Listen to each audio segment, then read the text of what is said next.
빅데이터로 읽는 실천 이성 비판 첫 번째 키워드는요. 도덕, 윤리 얘기를 좀 해보려고 합니다.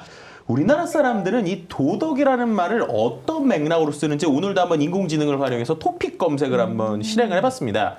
그 결과요. 교육 분야에서 확실히 이 도덕이라는 말을 좀 많이 쓰이는 것 같은데요.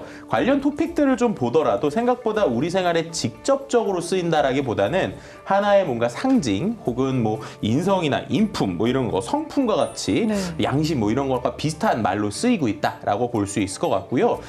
관련돼서 이제 감성 연관어를 좀 살펴봤어요. 언급량에서 이제 보게 되면 상위 키워드로 뽑힌 뭐 존중하다와의 어떤 상관성을 보더라도 이 우리나라 사람들은 이 서로를 존중하는 것이 도덕의 시작이다. 뭐 이렇게 이해하고 있다라고 볼 수 있을 것 같습니다. 두 번째 키워드를 좀 볼게요. 도덕성과 행복, 그러니까 이득과 이제 한번 비교를 해봤는데 이 둘의 관계를 사람들이 어떻게 정의하고 있는지 그 결과를 한번 보도록 하겠습니다. 도덕성과 행복에 대한 연관 키워드 좀 살펴보면요.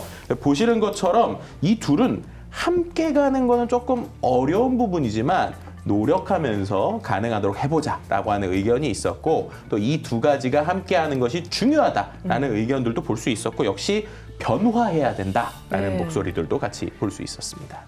서로의 생각을 존중하는 것이 도덕의 시작이다라고 보는 우리나라 사람들의 생각이 어찌 보면 이 두 번째 정언 명령에서 칸트가 말했던 인간의 존엄성과 연결되어 있는 것 같아서 이 칸트의 통찰력이 참 대단하구나라는 생각이 드네요. 그럼 마지막 키워드도 알려주시죠. 네, 마지막 키워드는요 바로 철학입니다.